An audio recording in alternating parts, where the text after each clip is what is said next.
وہ نہیں ہے, کاؤنٹ نہیں ہے اس کا, میں آپ کو نہیں بتا سکتی ہوں گن کے کہ ہاں جی میں نے اتنے 100 درباروں پر گئی میں, نہیں. کیونکہ پھر انہوں نے مجھے آدھی رات کو بھی فون کیا نا, فلانی جگہ میلہ بیٹے ہم یہاں آئے ہوئے ہیں, تو حوریہ نے سیلف مارا ہے اور وہ پہنچ گئی ہے. میں ہوتی تھی, میرا ڈھول ہوتا تھا اور میری گاڑی ہوتی تھی. آج بھی میرے پاس وہی گاڑی ہے, مجھے اس سے بھی اتنی محبت ہے جتنی مجھے میرے ڈھول سے, کیونکہ میں اکیلی تھی تو میں اپنی ڈھول سے باتیں ہو رہی ہیں اور میری گاڑی سے میری باتیں ہو رہی ہیں اور ہم اکٹھے جا رہے ہیں, تو مجھے یہاں لے کے جا رہی ہے تو مجھے وہاں لے کے جا رہی ہے, اس ٹائپ کا وہ تھا.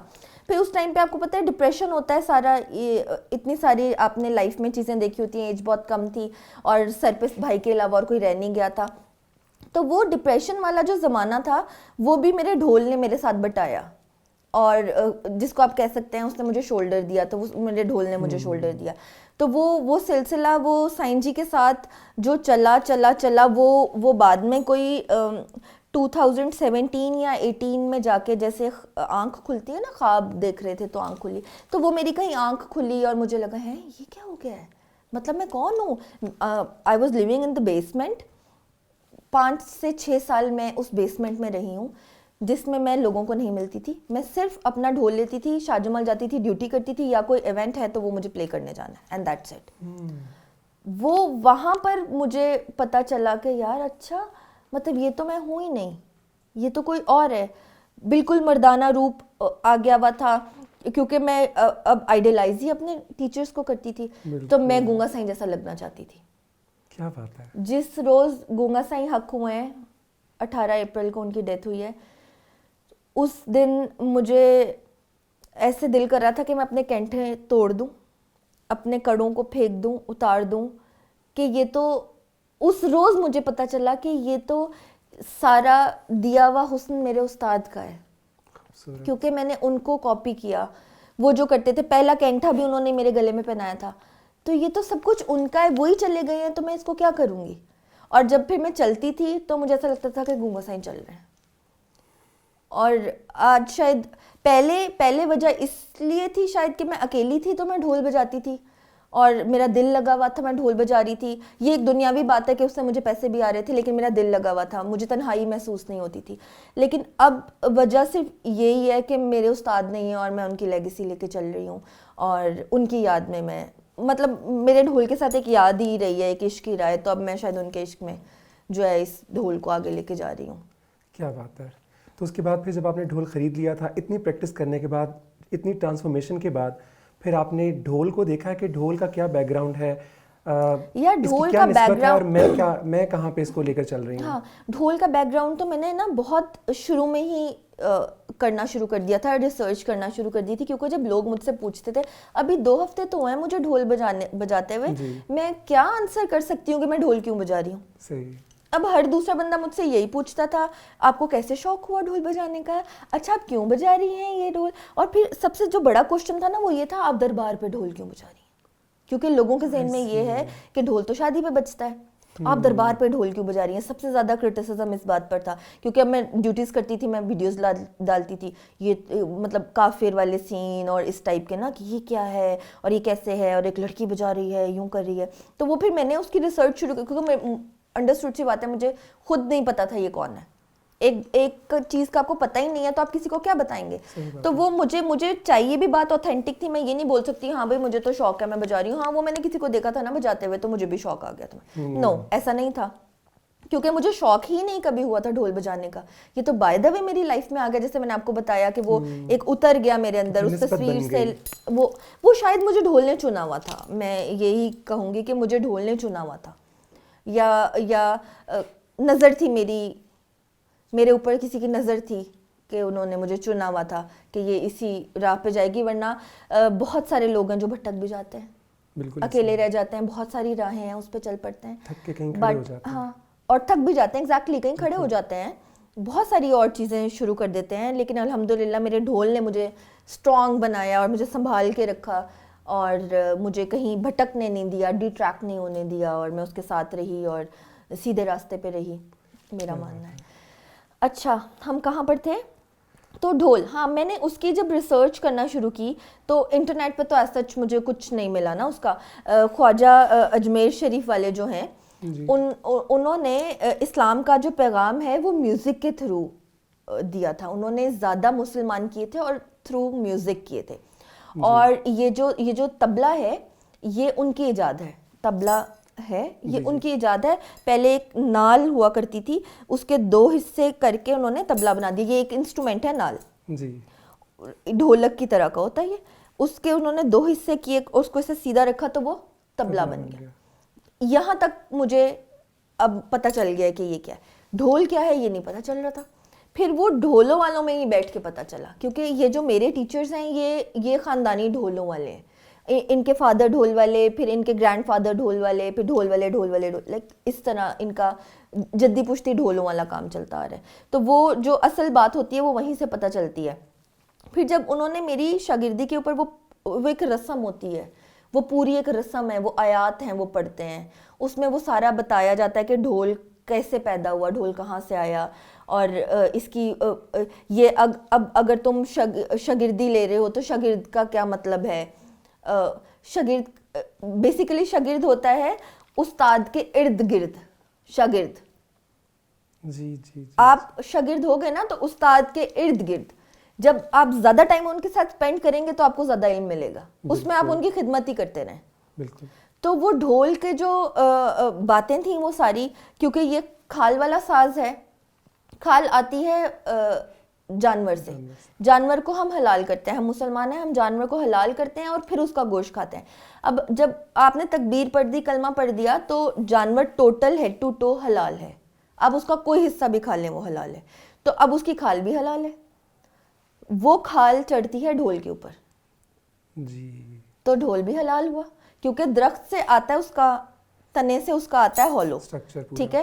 تو درخت کے اوپر جو فروٹ لگتا ہے وہ بھی حلال ہی ہوتا ہے نا. اب آج تک ہم نے کوئی پودا تو حرام نہیں سنا نا کہ یہ فروٹ حرام ہے نا. تو وہ جتنے کھال والے ساز ہیں وہ حلال ہیں, جتنے کھال والے ساز ہیں وہ حلال ہیں. اور باقی میں نہیں بولنا چاہوں گی کیونکہ باقی اور بھی بجاتے ہیں, لیکن ہم نے بڑے ڈھول والوں سے یہی سنا کہ جتنے کھال والے ساز ہیں وہ حلال ساز ہیں. اچھا مجھے یہ پتہ چل گیا. اب ہم نے تو ڈھول سنا تھا شادی پہ, یہ مزار پہ کیوں بجتا ہے؟ مزار کا کیا لنک ہے نا. پھر اس کی ریسرچ میں لگ گئی, وہ بھی جواب مجھے دینا تھا لوگوں کو.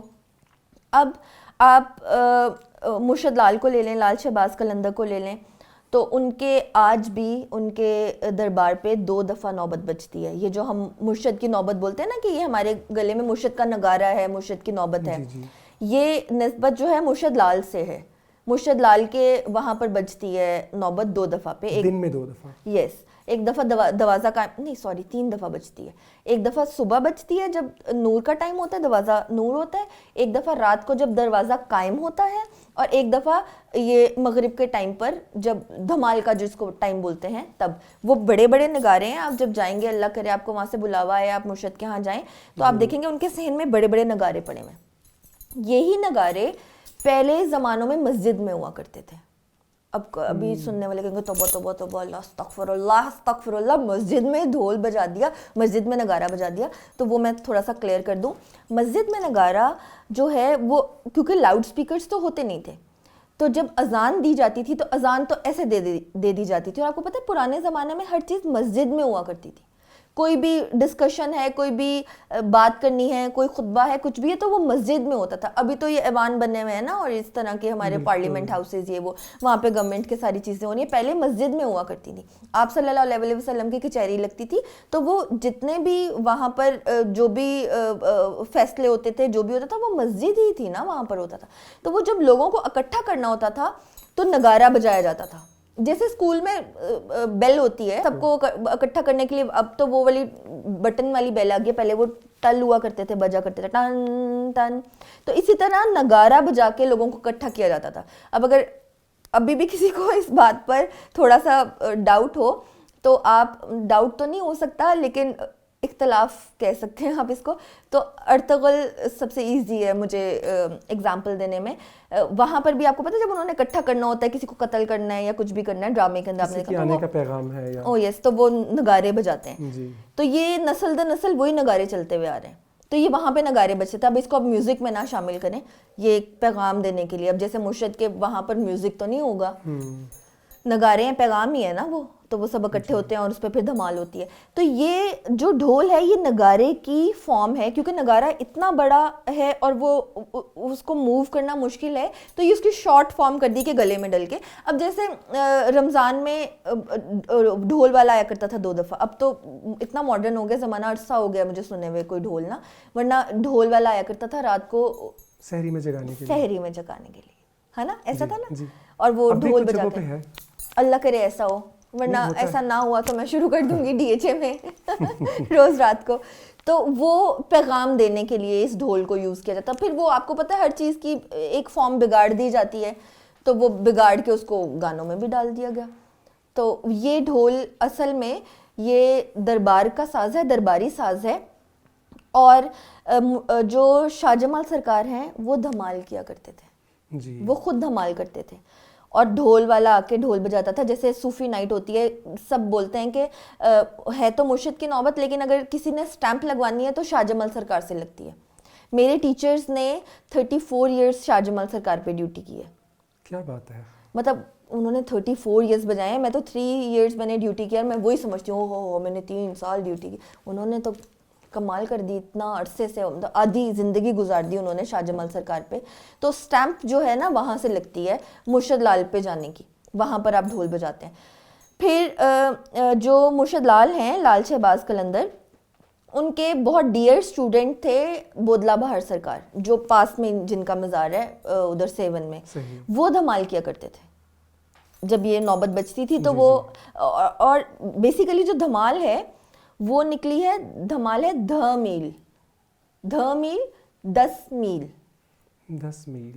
میل, پھر دھ میل وہ دھمال ہو گئی. جیسے ورڈز ایسے, سیکریٹریٹ ہے تو سیکٹریٹ ہو گیا نا, اس طرح سے. جب مرشد لال چکے سید تھے, جب ان کو یہ پتہ چلا کہ جب ان کو وہ بڑے ہوئے اور ان کو کربلا کی بیٹل بتائی گئی, تو ان کو جب پتہ چلا کہ میرے خاندان کے ساتھ اس طرح ہوا تھا, اتنے ظلم ہوئے تھے, اور جب بیٹل کے بعد جب بیبیاں گرم زمین کے اوپر, گرم ریت کے اوپر پیدل ننگے پاؤں چل کے دربار تک گئی تھیں, جب ان کو یہ پتہ چلا تو ان کو بہت دکھ ہوا اس بات کا. تو انہوں نے نا ڈیلی 10 میل چلنا شروع کر دیا. وہ 10 میل چلا کرتے تھے. وہ کرتے کرتے کرتے پھر ان کے جو چاہنے والے تھے, آگے سے ان کے چاہنے والے تھے, ان کے چاہنے والے, وہ کرتے کرتے کرتے وہ دھمال بن گئی. اب وہ 10 میل لوگ نہیں چلتے, لیکن 10 میل جتنا وہ ادھر ہی چل لیتے ہیں. دھمال کے اگر آپ کو سٹیپس پتہ ہوں تو وہ کیا ہے, ایسے ایسے ایسے ایسے ایسے ایسے. اور جب وہ لوگ جا رہے تھے, سارا قافلہ جا رہا تھا, تو اس ٹائم پر بھی ریت اتنی گرم تھی کہ وہ ایک پاؤں نیچے رکھتے تھے اور دوسرا اوپر رکھتے تھے. پھر وہ گرم لگتا تھا, پھر ایک پاؤں نیچے رکھتے تھے, دوسرا رکھتے تھے. تو یہ دھمال کو بھی آپ کائنڈ آف ماتم سمجھ سکتے ہیں. تو اس میں کوئی خوشی والا وہ نہیں ہے. اب یہ بجتی بھی اسی کے اوپر ہے جو ہم دھمال بجاتے ہیں, یہ جو بجتی ہے اسی کے اوپر دھمال ہوتی ہے. تو یہ چولی دامن کا ساتھ ڈھول کے ساتھ دھمال کا ہے. تو اس لیے ڈھول جو ہے وہ صوفی ساز ہے, وہ درباروں پہ اس لیے بجتا ہے کہ وہ بڑوں نے اس پہ دھمال کی ہوئی ہے. اور اچھا, جو مرشد لال کے اوپر وہ بجاتے ہیں نا, نگارہ بجاتے ہیں, وہ ہر کوئی نہیں بجاتا, وہ بھی نسل در نسل چلتے ہوئے آ رہے ہیں.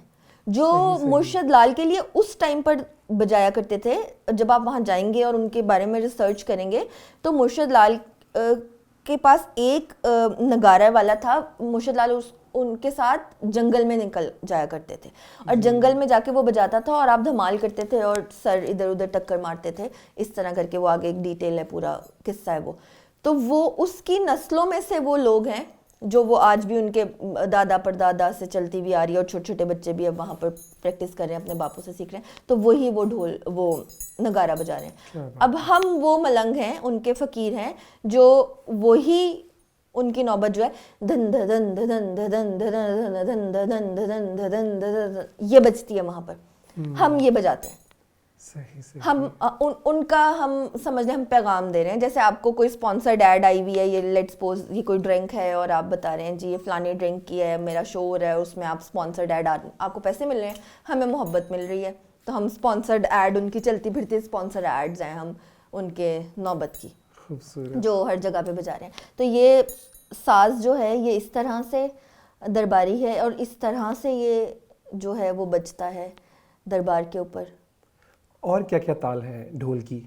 ڈھول تو دیکھیں میوزک خالی ڈھول کی تو اب اس میں بات نہیں آ سکتی. میوزک ایک اتنی واسٹ فیلڈ ہے کہ آپ ساری زندگی بھی اس کو ایسا ہی ہے سمجھتے رہیں گے نا. یہ وہ اس ٹائم کی بات ہے جب میں ایک راک سٹار تھا. اس ٹائم پر مجھے لگتا تھا کہ بس میں نے سیکھ لیا ہے نا, 1-2 ہفتے میں آپ نے 1-2 چیزیں سیکھ لی ہیں تو. اور دوسرا میں نے کچھ ایونٹس بجا لیے اور کارپوریٹ سیکٹر پہ بھی میں نے بجا لیا. اسٹیج کے اوپر کھڑے ہوئے ہیں, 2000 کی عوام آپ کے آگے کھڑی ہوئی ہے اور صرف آپ کے لیے چلا رہی ہے, آپ جو کہہ رہے ہیں ہاتھ ایسے کرو وہ کریے ایسے کرو, اور وہ بھنگڑا ڈال رہی ہے آپ کی بیٹس پہ. تو ایسے لگتا ہے نا Hooria you are a rock star. But اس میں آپ کو کام اتنا نہیں ہوتا نا اس ٹائم پہ. لیکن جب میں نے سیکھنا شروع کیا اور مجھے اس کے بارے میں پتہ چلا تو وہ آج تک سیکھ نہیں ختم ہوئی میری, اور وہ مجھے لگتا ہے کہ وہ کبھی ختم نہیں ہوگی. آپ جب کسی بڑے کے پاس بیٹھتے ہیں آپ کچھ سیکھتے ہیں اس سے. تو میں آج بھی اپنے ٹیچرز کے پاس بیٹھتی ہوں, میں ان سے سیکھتی ہوں. اور میرا ابھی بھی اگر اتنا زیادہ ہے نا علم تو مجھے اس میں سے اتنا بھی نہیں آتا ہوگا, لیکن اس سے بھی میں بجا رہی ہوں, اس سے بھی میں کام کر رہی ہوں. میں پوری دنیا میں اپنے ڈھول کو لے کے گھومی ہوں. تو آپ سوچیں کہ میوزک ایک کتنی واسٹ فیلڈ ہے. دوسرا اس میں 16 ماترے تک تو چلتا ہے, ٹھیک ہے, 4 موسٹلی جو ہے 4 ماترے 4x4 جس میں آج کل کے گانے ہیں اور یہ ساری چیزیں اور یہ بھنگڑا دھمال یہ وہ جو بھی آپ سے بات کری تھی چاروں صبح, یہ 4 ہے جو صحیح جس کو کہتے ہیں نا کام کرنے والے لوگ وہ بجاتے ہیں. اصول فاختہ, جب تال, مد تال, روپک تال, مغلئی, چنچل, یہ ان کے کام ہے جو میں نے مٹھو سائیں جی سے سیکھا. جو کلاسیکل جس کے بول ہوتے ہیں وہ میں نے مٹھو سائیں جی سے سیکھا. وہ تو آپ سمجھ لیں کہ وہ تو کبھی ختم ہی نہیں ہونے والی چیز نا. اگر 5 ہے تو 5.25 بھی ہے, 4.25 بھی ہے. اب اس کو کون یاد کرے گا یار. تو اسی طرح 6 پہ آ جائیں گے تو اس کے بھی 6.25, 6.5, 6.25, 6.5. ایک ہی بیٹ کے اندر اتنی بیٹس ہیں کہ آپ اس کو کوزے میں بند نہیں کر سکتے. اور ویسے ہی کہا جاتا ہے کہ جو موسیقی ہے وہ مولا علی کا 14واں علم ہے. بڑوں کے پاس بیٹھے تو وہ یہ باتیں کرتے ہیں, بولتے ہیں کہ یہ 14واں علم ہے. اور آپ کو پتہ ہے کہ یہ جتنے بھی اس طرح کے علم ہیں کہتے ہیں کہ اللہ تعالیٰ کی تعریف کرنے لگیں تو سارے جہان کے درخت ان کی کلمیں بنا لیں اور سارے جہان کا پانی لے لیں, وہ اس سے لکھ لیں تو تعریف ختم نہیں ہوگی. تو یہ تو اللہ کے پیارے بندوں کا علم ہے, تو اس کو آپ کاؤنٹ نہیں کر سکتے. لیکن جو سب سے پہلے ایجاد ہوا تھا, اچھا میں آپ کو ایک اور بات بتاؤں, مصوری, لکھنا, گانا اور بجانا, یہ چاروں ایک ہی چیز ہیں. ایک چیز سے مراد کہ یہ چاروں ریلیٹڈ ہیں آپس میں ایک دوسرے کے. جیسے اصول فاختہ ہے, اصول فاختہ کا ایک بیٹ ہے, 5 ماترے ہے اصول فاختہ, اس کی ایک بیٹ ہے. لیکن مصور کو بولیں کہ تم 5 ماترے کی ایک پینٹنگ بناؤ تو وہ 5 ماترے کی آپ کو ایک پینٹنگ بھی بنا کے دے گا. اگر آپ کسی کلاسیکل اس پرفارمر سے کہیں گے تو وہ 5 ماترے کا آپ کو رقص بھی ٹکڑا پیش کرے گا. اور اگر آپ جس نے لکھا ہے اس کو آپ گانے کو بولیں گے یا لکھنے والے کو بولیں گے کہ 5 ماترے میں لکھنا تو وہ بیلنس آ جائے گا. وہ بھی 5 ماترے کے, جیسے گانے 5 ماترے کے ہیں, 7 ماترے کے. اکثر کتنے فیمس گانے ہیں جو 7 ماترے کے ہیں اور ہم بچپن سے 4 ہی سمجھتے آ رہے تھے.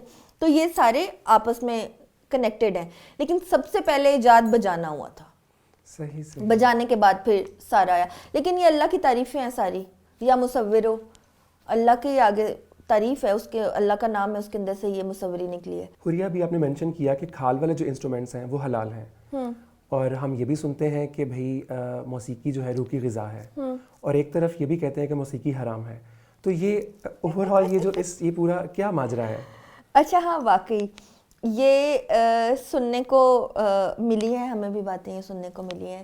جب میں نے, کیونکہ بالکل میری فیملی میں دور دراز میں بھی کوئی میڈیا میں نہیں ہے, کوئی میوزک میں نہیں ہے, کوئی اس طرح نہیں ہے. تو جب میں نے سٹارٹ کیا, ایک آرتھوڈاکس سنی فیملی جو ہوتی ہے, میں اس کا بچہ ہوں, اور جب میں نے ڈھول بجانا شروع کیا تو وہ فتوے آنے لگ گئے تھے نا فیملی سے, ادھر ادھر سے, اور تایاز کے گھروں سے, خالاز کے گھروں سے جو قریبی ہوتے ہیں وہ سب کہنے لگ جاتے ہیں. تو اس میں دیکھیں ہم نے وہی آگے پیغام پہنچایا جو ہم نے بڑوں سے سنا ہے. اب یہ بڑے کون ہیں؟ یہ میرے ٹیچرز ہیں, پھر اور فقیروں کے پاس, ملنگوں کے پاس ہم بیٹھے ہیں, ہم نے وہاں سے یہ چیزیں سنی ہوئی ہیں. مٹھو سائیں جی بتاتے ہوتے ہیں, آؤٹ آف کانٹیکسٹ تو نہیں ہے, یہ پاس ہے بات, آپ نے 3 باتیں پوچھی ہے, اس کا ایک الگ سے یہ آنسر ہے. مٹھو سائیں جی کہتے ہوتے ہیں پتر کہیدا ہے گانا وجانا, وڈے کہندے نے گانا وجانا, مطلب گانا بجانا ہے نا, گانا وجانا, کیونکہ یہ سب سے مشکل کام ہے. نہ گاؤ نہ بجاؤ, بڑوں نے کہا نہیں بجاؤ نہ گاؤ, کیونکہ یہ مشکل کام ہے. اور اگر تم کر لو گے, اس کے ساتھ تم صحیح سے جسٹس کر پاؤ گے, تو پھر اس کو کرو. مطلب اب میں نے گلے میں نوبت ڈالی ہے, مجھے بجانی نہیں آتی, میں فیشن کر رہی ہوں, تصویریں کھچا رہی ہوں, وائرل ہو رہی ہوں, ہلکی سی کوئی بیٹ بجا رہی ہوں, تو میں بے عزتی اپنی بھی کروا رہی ہوں اور اپنے ساز کی بھی کروا رہی ہوں, اپنے استادوں کی بھی کروا رہی ہوں. کیونکہ اوپر جا کے یہ جواب میرے ٹیچرز کو دینا پڑے گا کہ میرے یہ اسٹوڈنٹس تھے, میں نے ان کے ساتھ جسٹس کیا, میں نے ان کو سکھایا, میں نے ان کو ایک جگہ پہ پہنچایا, میں نے ان کے لیے دعا بھی کی. یہ اوپر جا کے سوال ہوگا استادی اور شاگردی کا. یہ ایک میسج ہے, جیسے میں نے آپ کو پہلے بھی بولا کہ ہم میسنجرز ہیں مرشد لال کے, ہم ان کی نوبت کا میسج پہنچا رہے ہیں, ہم ان کے فقیر ہیں, ان کے ملنگ ہیں, ہم ان کا میسج آگے کنوے کر رہے ہیں. اسی طرح جو گانے والے ہیں وہ بھی ایک میسج کنوے کر رہے ہیں. اب آپ آبدہ جی کو لے لیں, وہ جو بھی گائیں گی, اب دیکھیں نعت بھی تو گاتے ہیں نا, نعت کو آپ پڑھنا بول لیں لیکن سر تو لگاتے ہیں, گاتے ہی ہیں نا اس کو, تو اس میں میسج آپ کیا کنوے کرتے ہیں؟ آپ صلی اللہ علیہ وسلم کی تعریف بیان کی جاتی ہے, اللہ تعالیٰ کی اور آپ صلی اللہ علیہ وسلم کی محبت کا ذکر اس میں کیا جاتا ہے. تو اسی طرح جب آپ کچھ گاتے ہیں جس میں آپ میسج اچھا کنوے کر رہے ہیں تو وہ تو حلال ہے. اب جس میں آپ صرف ہنی سنگھ ہی بنے ہوئے ہیں, میں بہت بڑا فین ہوں ہنی سنگھ کا, بٹ اس میں میسج تو پارٹی کا ہی کنوے ہو رہا ہے نا. جی اتنی اچھی باتیں کر رہی ہوں تو میں اس کے بولنا چاہ رہی. تو اب دیکھیں, آپ بھی شو کر رہے ہیں, کوئی اور بھی شو کر رہا ہے. ابھی میرے 2-3 پیچھے میری آنکھوں سے یہی ویب چینلز کے شوز گزرے جس میں اچھا خاصا یار بات چل رہی ہے, اتنی ولگر باتیں, اچھی خاصی بالکل صحیح بات چل رہی ہے, لیکن جو کتنا ولگر. کر تو آپ بھی وہی رہے ہیں, آپ بھی تو شو ہی کر رہے ہیں نا, بٹ آپ اس کو ایک اچھے طریقے سے کنوے کریں. آپ ولگر باتیں نہیں کر رہے ہیں, کسی کو ٹونٹ نہیں مارے, کسی کی انسلٹ نہیں کرے, کسی کو روسٹ نہیں کرے. آپ جس کو روسٹنگ بول کے آپ جس سے ویوز کما رہے ہیں, ہمارے مذہب میں تو وہ منع کیا گیا ہے کہ اگر آپ کے پاس کوئی کھڑا ہوتا ہے تو آپ اس کی انسلٹ نہ کرو, آپ اس کو نک نیمز اس کے سے نہ بلاؤ, اس کے نام نہ رکھو, اوئے موٹے, اوئے چھوٹے, اوئے کالے, کوئی لمبو, اس طرح کے اس سے نام نہ بلاؤ کہ وہ آپ کے پاس کھڑا نہ ہونا چاہے. ٹھیک ہے, تو وہ آپ کر تو مطلب غلط ہی کام رہے ہیں نا. تو اسی طرح اگر آپ میوزک سے کوئی غلط پیغام پہنچا رہے ہیں تو وہ حرام ہے, اور اگر آپ کوئی اچھا پیغام پہنچا رہے ہیں تو وہ حلال ہے. اب کچھ گانے ایسے ہوتے ہیں آپ سنتے ہیں تو دل کرتا ہے سنتے جائیں, سارا دن کی تھکاوٹ آپ کی اتر جاتی ہے, اتنے ریلیکس کرتا ہے برین آپ کا. اور کچھ گانے ایسے ہیں سر میں درد کرتے ہیں, ایسا ہے, یا وہ صرف آپ کو کسی ایونٹ پہ یا کسی پارٹی میں یا کسی ویڈنگ پہ اچھے لگتا ہے والے گانے, اور وہی آپ کو جو سکون دیتے ہیں گانے وہ آپ کو ویڈنگ پہ اچھے نہیں لگے کیونکہ وہاں پر سارے ادھر ہوتے ہیں, سب کو بھنگڑا کرنا ہے نا. تو ابھی جیسے شادی ہے کوئی گھر میں تو ہم لسٹ بنا رہے ہیں تو اس میں ہمارے گانے دوسرے ہوتے ہیں نا. جی, اگر ہم لوگ اور طریقے سے بیٹھے ہوئے ہیں, سکون میں بیٹھے ہوئے ہیں, تو قوالی کا موڈ ہو رہا ہے, قوالی سنیں گے, آج موسم اچھا, بارش ہو گئی ہے, طبیعت قوالی کی ہے نا. تو اب اگر آپ سوچیں تو اللہ تعالیٰ سے بڑا کوئی میوزیشین نہیں ہے. صبح فجر کے ٹائم آپ جب اٹھتے ہیں نماز کے لیے اور آپ اپنے ٹیرس میں جائیں تو اس قدر خوبصورت میوزک ہوتا ہے, جو وہ چڑیا اور سارے پرندے چہچہا رہے ہوتے ہیں کہ کیا کمال کا وہ میوزک ہے. آپ اس کو ریکارڈ کر کے خود بنا ہی نہیں سکتے ہیں ویسا میوزک, کمپیوٹر نہیں ویسا میوزک بنا سکتا. اتنے لیٹسٹ کمپیوٹرز آ گئے ہیں, مجھے ویسا میوزک بنا کے دکھا دیں. کوئی چڑیا بیچ میں کہیں پر سم دے رہی ہے, کوئی چڑیا بیچ میں, مطلب صرف چڑیا نہیں باقی پرندے بھی کوئی کہیں پر سم دے رہا ہے, تو وہ اتنا خوبصورت. پھر آپ ہوا چل رہی ہے تو درختوں کا پتوں کی کھڑکھڑاہٹ, اوف وہ سن لیں, کیا کمال ہے. ہوا تیز چل رہی ہے آپ وہ سن لیں, زوں. یہ کیا کرتے ہیں, یہ جو ریلیکسنگ والے گانے, جو ہلکی نیچے کے جو گانے ہیں, اس پہ کیا کرتے ہیں, سارا کچھ یہی تو ڈالا ہوتا ہے. سمندر کے پانی کے چلنے کی آواز آ رہی ہے کسی گانے میں سے, کسی میں چڑیا پہلے بول رہی ہے, کچھ ایسا ہو رہا ہے. تو یہ اللہ میاں کا ہے نا سارا میوزک, یہ انسان کا تو نہیں ہے. انسان نے تو یہ سنا ہے. تو اللہ تعالیٰ کی ہر چیز کے اندر ایک میوزک ہے, تو اللہ میاں سب سے بڑا میوزیشین ہے. تو ایسا کیسے ہو سکتا ہے کہ اللہ کی چیز کوئی حرام ہو سکتی ہے؟ استغفار نعوذ باللہ, ایسا تو نہیں ہو سکتا. تو اللہ تعالیٰ نے میڈیم پرووائڈ کیا تھا, حلال ہی کیا تھا. اب انسان کر لیتا ہے, کچھ بھی کر لیتا ہے, کوئی کسی کو کیسے یوز کر لیتا ہے, کوئی کسی کو کیسے یوز کر لیتا ہے. صحیح بات ہے. تو یہ بنایا ہوا سارا میوزک جو ہے یہ اللہ تعالیٰ کا. یہ ہمارا دل جو ہے وہ ایک ٹیمپو میں چلتا ہے. ایسا ہی ہے. جب ٹیمپو اوپر نیچے ہوتی ہے آپ کو پتہ کیا ہوتا ہے؟ ہارٹ اٹیک ہوتا ہے, بندہ اوپر چلا جاتا ہے. تو ہمارا دل ایک ٹیمپو میں چل رہا ہے. ہماری زمین گھوم رہی ہے, وہ ایک ٹیمپو میں گھوم رہی ہے. اگر وہ تھوڑی سی آگے پیچھے ہوتی ہے تو زلزلہ آتا ہے. ہلکا سا یوں ہو تو سب ہم گئے, یہ ہمارا سیٹ, یہ وہ, پوری دنیا ہماری ساری شان و شوکت گئی مٹی میں.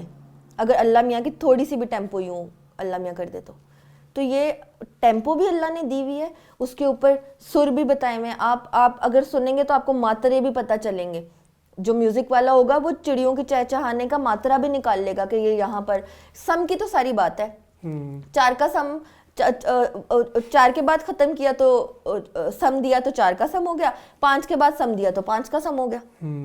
اب وہ سارا آپ وہاں سے جو میوزک کے ہیں وہ وہاں سے پکڑتے ہیں نا, سنتے ہیں. جیسے اصول فاختہ کی بات کر لیں تو ایگزیکٹلی آپ اصول فاختہ کی بات کر لیں, 5 کی بات کر لیں, چڑیاں چہچہا رہی ہیں, وہ جہاں پہ سم دیں گی اتنے کا ٹھیکہ ہوگا وہ.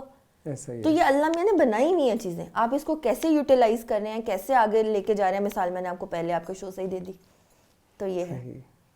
حوریہ, تو ابھی یہ جو آپ نے حال ہی میں حاضری دی ہے 7 شریف کے دربار پہ, اس کے بارے میں کچھ بتائیے. یہ اتنا مزے کا ایکسپیرینس ہے. ہمیشہ سے میں 2014 سے 7 جا رہی ہوں لال شہباز قلندر پہ.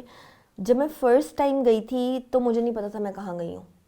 بس میں وہاں گئی, وہ جیسے وہ بات ہے نا تہجوی سیر سپاٹا ہوں, تو وہ سیر سپاٹا ہی آپ سمجھ لیں. میں گئی اور وہاں پہ جا کے تصویریں کھینچی, دیکھا, یہ وہ کر کے شاپنگ کر کے, اور میں آ گئی. لیکن جب اس کے بعد گئی اور میں نے ریسرچ شروع کی, کیونکہ جب سے ڈھول گلے میں آیا ہے تو ہر چیز کے اوپر ریسرچ کرتی ہوں کہ یہ کیا ہے. اس سے پہلے کہ لوگ مجھ سے پوچھیں, مجھے ڈھونڈنا پڑے, میں اس کو پہلے ہی ڈھونڈ لیتی ہوں. میں 2 دفعہ سال میں جاتی ہوں مرشد پہ. ایک دفعہ میلے پہ جاتے ہیں ہم لوگ, اور ایک دفعہ سردیوں میں نومبر میں یا دسمبر میں, اور میں بھی لاسٹ ویک وہاں سے واپس آئی ہوں. اور یہ کووڈ نے دربار کو بند کر دیا تھا فار 2 ایئرس. مرشد کا میلہ نہیں ہوا, اور پھر بیچ میں بھی درگاہ اتنی نہیں کھلی کہ ہم لوگ دوسری بھی حاضری کر سکیں. تو ایک بہت اداسی تھی. لوگ کہتے ہیں یار یہ پاگل ہیں, یہ دیوانے ہیں. ہاں ہم پاگل ہی ہیں, ہم دیوانے ہی ہیں, کیونکہ وہ مجھے نہیں پتا وہ کیسی محبت ہے, وہ کیوں ہے, اور وہ کب تک چلے گی. مجھے لگتا ہے وہ ساری دنیا تک, زندگی تک وہ محبت چلے گی کہ مرشد کے اوپر جانا لازم ہوتا ہے, کہ وہاں جانا ہے. ہم ان کے فقیر ہیں, ہم ان کے در کے کتے, ہم بولتے ہیں کہ ہم ان کے در کے کتے ہیں. ان کے گلے, ان کی نوبت گلے میں ہم نے ڈالی ہوئی ہے. تو مرشد پہ جانا جو ہے نا وہ سب سے امپورٹنٹ ہوتا ہے. جیسے آئی ڈی کارڈ ایکسپائر ہونے والا تو بنانا ہی ہے نا, امپورٹنٹ ہے یہ. تو یہ دنیاوی چیز ہے. تو مرشد کے پاس بھی جا کے ہر چیز کو ریوائز کرنا جو ہے یہ امپورٹنٹ ہی ہے. اب وہاں کے ایکسپیرینسز جو ہیں وہ تو مطلب وہ آؤٹ آف دا باکس ہیں. جب میں وہاں چلی جاتی ہوں تو پھر مجھے بھول جاتا ہے کہ پیچھے گھر بھی ہے, پیچھے لوگ بھی ہیں, سب کو چھوڑ کے بھی آئے ہوئے ہیں, یا کام ہے یا کیا ہے. اور کچھ ہوتا اس طرح سے ہے کہ میرے اس ٹائم کے بیچ میں جتنے بھی ایونٹس ہوتے ہیں انہوں نے کبھی مجھے ڈسٹرب نہیں کیا کہ میں مرشد پہ گئی نہیں ہوں. جب تک میری حاضریاں نہیں کمپلیٹ ہوئی, مجھے پراپر ٹائم ملتا ہے کہ میں اپنا 1 دن 2 دن 3 دن کی جتنی بھی میری حاضری ہیں, جتنی بھی ڈیوٹیز ہیں, میری وہاں پہ ڈیوٹی ہوتی ہے صبح کی, جب دروازہ نور کا ٹائم ہوتا ہے تو اس سے پہلے جو صفائی ہوتی ہے ساری وہ بھی میں کرتی ہوں وہاں پہ. پھر میں وہاں پہ جو ہے وہ نوبت پلے کرتی ہوں, جو شام کی جو نوبت ہوتی ہے دھمال سننے کے بعد کی, وہاں پہ وہ پلے کرتی ہوں. پھر میں چراغی کرتی ہوں 100 دیوں کی.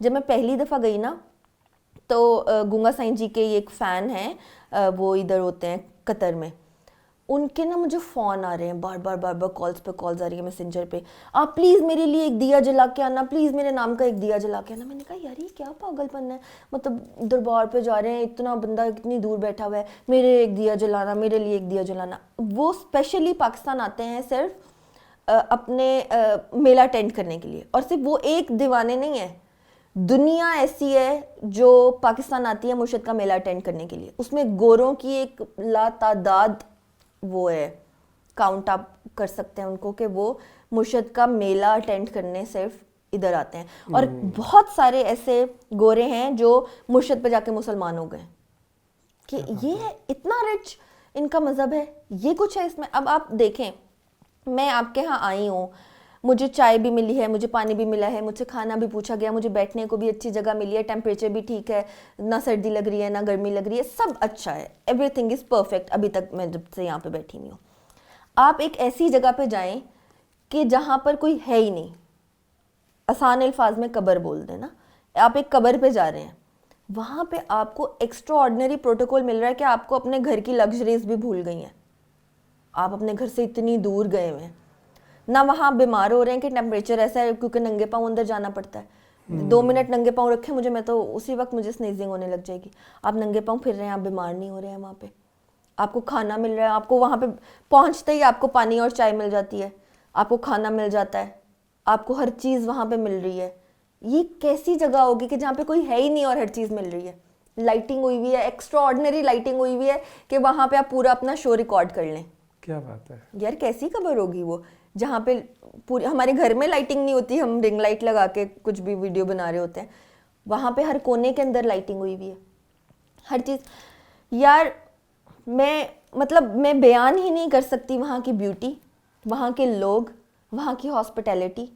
آپ جا کے وہاں پر یہ نہیں سوچ سکتے کہ میں مہمان ہوں, مطلب میں دور سے آیا, میں مسافر ہوں. آپ مہمان ہی ہیں, آپ مسافر نہیں ہیں. مسافر تو بیچارہ ہوتا ہے نا, مہمان تو بیچارہ نہیں ہوتا. آپ کو پتہ نہیں کہاں سے بن کے, آپ صرف سوچیں کہ مجھے یہ کھانا ہے, اور آپ کہیں کہ نہیں یار یہ تو, اب ہم کسی اور سٹی میں جاتے ہیں نا تو ہم مرغی اور گوشت نہیں کھاتے. جو زیادہ لوگ ٹریول کرتے ہیں وہ موسٹلی دال سبزی پہ رہتے ہیں کہ طبیعت نہ خراب ہو جائے, پتہ نہیں کس قسم کا گوشت ہوگا. تو آپ کہیں گے یار نہیں گوشت تو نہیں کھانا مجھے, میں دال کھا لیتا ہوں. لیکن آپ کو آپ کی مرضی کا وہاں پر گوشت بھی آ جائے گا. وہاں پر دنیا جاتی ہے جا کے لنگر. جو بندہ جو کرتا ہے نا وہ وہاں جا کے کرتا ہے. اگر کوئی پکانے والا ہے تو وہ وہاں جا کے اپنے ریسٹورانٹ کا لنگر لگاتا ہے. یار میں کیا بتاؤں, مرشد کے غلے ہیں وہ 1 مہینے کے بعد وہ غلے کھلتے ہیں, 14 سے 18 لاکھ روپے اس میں سے نکلتا ہے. ایک میں سے یس ٹوٹل سارے غلوں کو جب وہ ملاتے ہیں, اکٹھا کرتے ہیں, تو 14 سے 18 لاکھ روپیہ نکلتا ہے. وہ کون, کوئی پاگل تو نہیں ہے کوئی پیسے ڈال جائے گا, مطلب کچھ ہوتا ہوگا نا, کچھ تو ہوتا ہوگا. اب ایک دفعہ, یہ لاسٹ ٹائم کی بات ہے, جب میں مرشد پہ گئی تو ہم اندر زری کی صفائی کر رہے تھے. وہاں سے نا زری میں سے ایک ویڈنگ کارڈ نکلا. اس کے اوپر لکھا ہوا تھا حضرت لال شہباز قلندر اور ان کے دوست. وہ اوپر لکھا ہوتا ہے نا مسٹر اینڈ مسز جو انوائٹڈ ہوتے ہیں, اور ان کے دوست. اب ہم وہ کارڈ لے آئے, ہم نے اس کو کھولا, ہم نے سارا پڑھا. جب ہم نے اس کو دیکھا نا اس پہ لکھا ہوا ہے اور ان کے دوست, تو ہم نے کہا اگر ہم اس ویڈنگ پہ جائیں گے تو اس کا مطلب ہم مرشد کے دوست ہوں گے نا, تو کتنا اچھا ایک ریلیشن ہو جائے گا. پھر ہم نے ان ویڈنگ والوں کو فون کیا کہ ایسے ایسے, وہ کوئی کراچی میں ان کی بیٹی کی شادی ہو رہی تھی اور انہوں نے وہ کارڈ مرشد کو انوائٹ کیا ہوا تھا.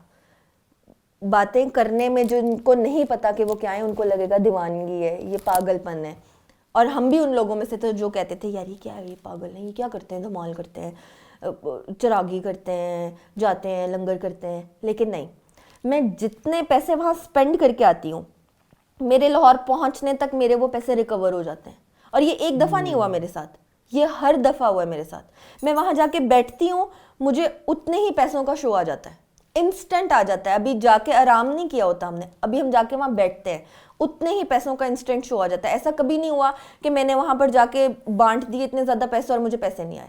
کیونکہ وہاں کے جو واسی ہیں, جو سیوانی ہیں, وہ کچھ نہیں کرتے, وہ کوئی جاب نہیں کرتے, وہ کوئی کام نہیں کرتے, وہ صرف اس مزار سے کماتے ہیں, وہ مرشد کے نام کا کماتے ہیں. پھر ہمارے جیسے لوگ ان کو جا کے بانٹتے ہیں, ان کو دیتے ہیں, ان کی شاپ سے شاپنگز کرتے ہیں, ان کے ہوٹلز میں رہتے ہیں, ان کے گھروں میں رہتے ہیں, ان سے کھانے پکواتے ہیں. تو ان کا سرکل چلتا ہے. ایک انسان, جیسے ہم بولتے نہیں ہیں کہ یار اس کے ساتھ کتنے لوگوں کا رزق جڑا ہوا ہے. ایک آپ لے لیں اونر ہے کسی فیکٹری کا, اس کی 200 کے امپلائی ہیں, 200 اس کے امپلائیز ہیں, تو ان امپلائیز کا رزق ان کے ساتھ جڑا ہوا ہے نا, ان کی پوری فیملیز کا. ہاں, ان 200 کا, اور پھر آگے سے ان کی فیملی کا, آگے آپ ملٹیپلائی کر لیں جتنا مرضی. تو مرشد کے ساتھ پورے 7 کا رزق جڑا ہوا ہے کہ دنیا یہاں سے جاتی ہے اور جا کے وہاں پر آپ اس کو لٹانا کہہ لیں, اس کو محبت کہہ لیں, اس کو کچھ بھی کہہ لیں, وہ وہاں پر کرتی ہے. اور ایسا نہیں ہے کہ آپ کو ڈنکے کی چوٹ پہ کرایا جا رہا ہے, یہ آپ کی اپنی محبت ہوتی ہے کہ نہیں یار ابھی اور اس سے زیادہ, اگر میں آج یہ والا کھانا بنا رہا ہوں تو کل میں یہ والا کھانا بناؤں گا, یہ اس سے زیادہ ٹیسٹی ہونا چاہیے, یہ فلانی چیز کا ہونا چاہیے. اس طرح یہ ان کی محبت ہے جو ہم وہاں پر جا کے کر رہے ہوتے ہیں. پتہ نہیں وہ اسی میں خوش ہو جاتے ہیں جو ہمیں کام آ جاتا ہے. کیونکہ ہم لوگ جو ہے وہ فقیری, اب دیکھیں لوگ کہیں گے یہ کیسا فقیر ہے یار, اتنا ماڈ اسکاٹ فقیر ہے, یہ کیسا فقیر ہے, اس کا لائف سٹائل کیسا ہے, یہ کیسا فقیر ہے. فقیر اور بھکاری میں فرق ہے, یہ دو ورڈز ہیں, فقیر اور بھکاری. لوگوں کو نہیں پتہ فقیر اور بھکاری کس کو بولتے ہیں نا, لوگ ایسے ہی بولتے ہیں. فقیر ایک درجہ ہے, فقیری کرنا ایک بہت بڑی چیز ہے, ایک بات ہے. بھکاری وہ ہوتا ہے وہ جو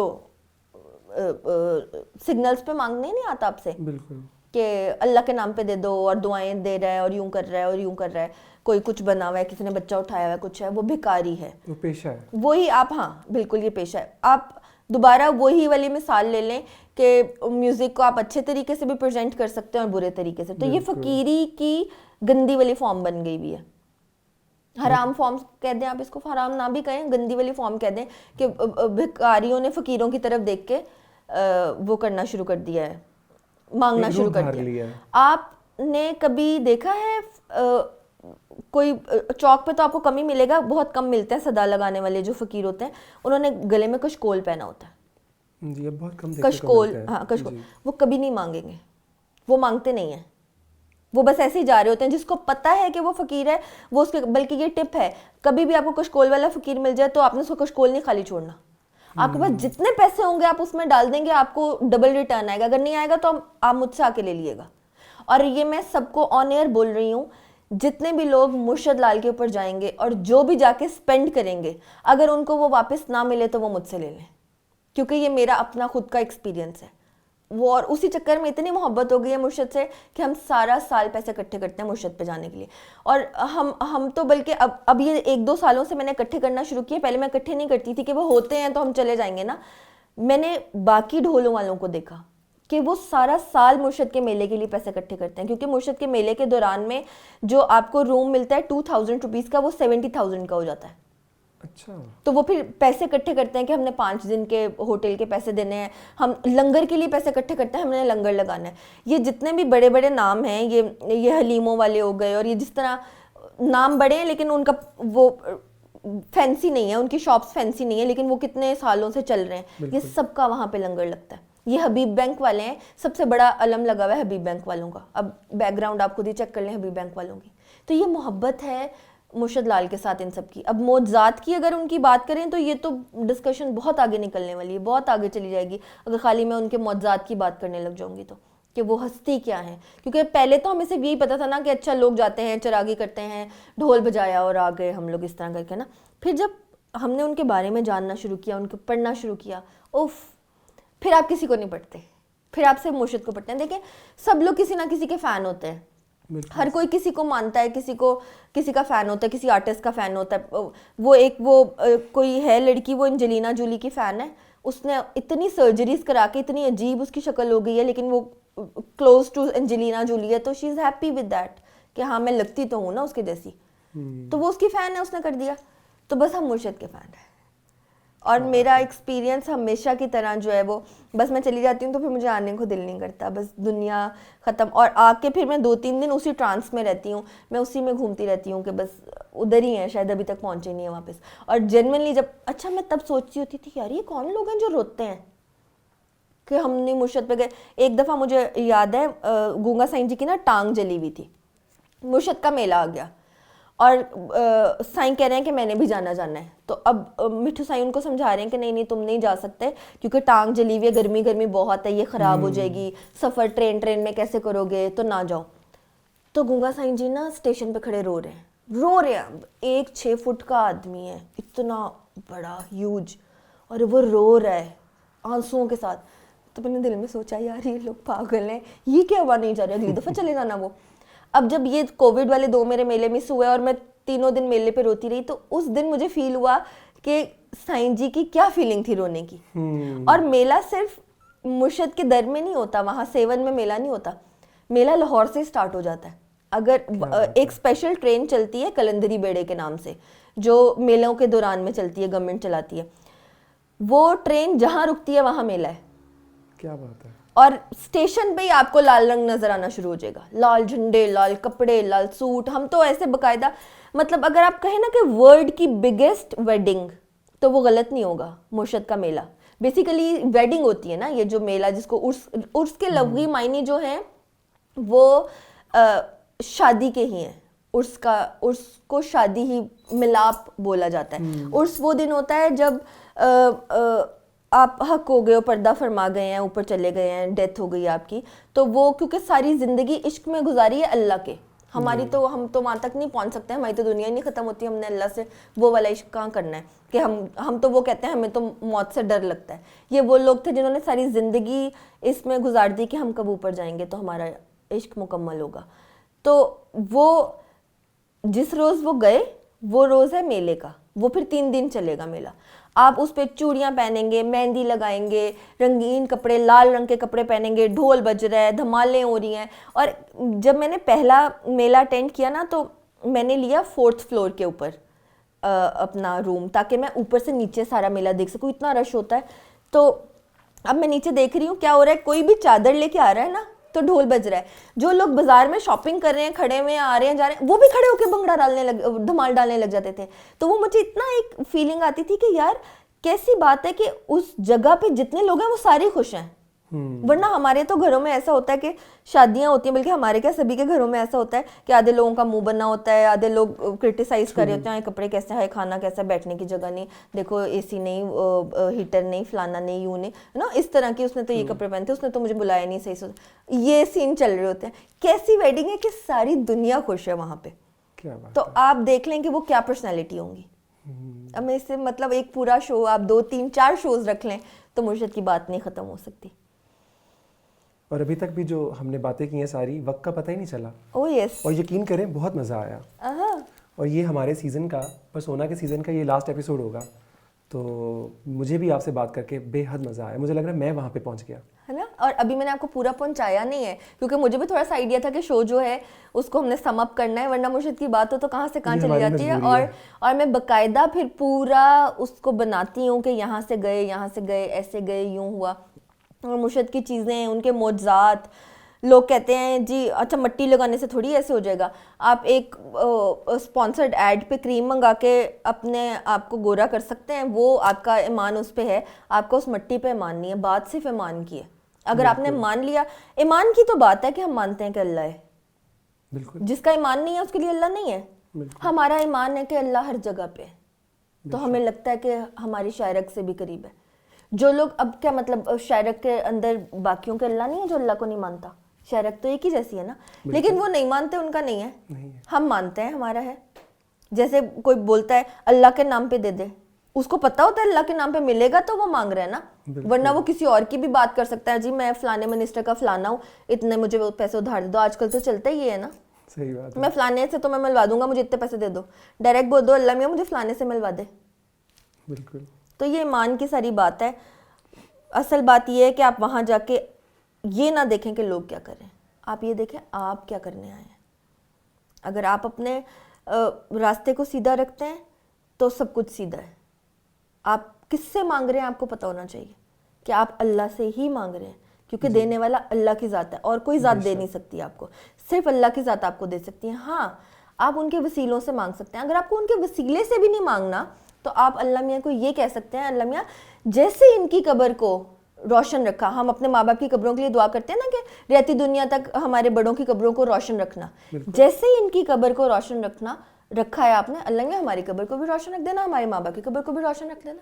باقی آپ ریسرچ کر کے آ جائیں, آپ کہاں گئے ہیں, کسی بھی سٹی میں جاتے ہیں, قلعوں میں جاتے ہیں, پیلیسز میں جاتے ہیں, جا کے ڈھونڈتے ہیں نا, بادشاہی مسجد میں جاتے ہیں, ادھر ادھر دیکھتے ہیں نا یہاں کیا ہو رہا تھا کیا نہیں ہو رہا تھا, بس وہاں جا کے ایسے کر دیں.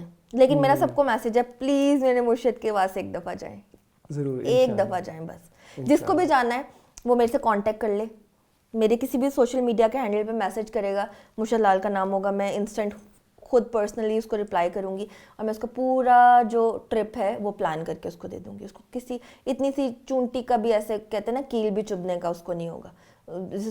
جو مائیں کہتی ہوتی ہے نا گرم ہوا نہ لگے, اس کو گرم ہوا بھی نہیں لگے گی, ایسا اس کا.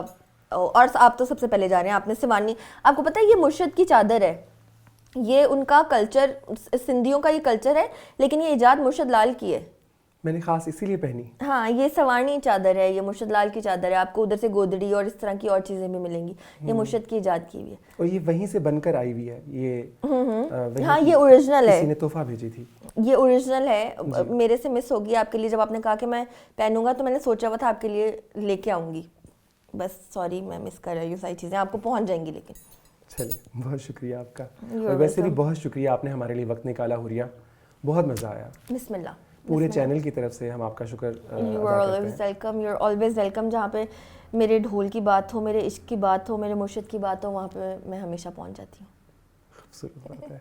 Thank you very much. You are welcome. خوش رہیں اور اللہ آپ کو اسی طرح سے بھاگ لگائے رکھے. آمین آمین. Thank you so much. Viewers, یہ تھا پرسونا کے سیزن کا لاسٹ شو. اگلے سیزن میں پھر ملاقات ہوگی. تب تک کے لیے اللہ حافظ.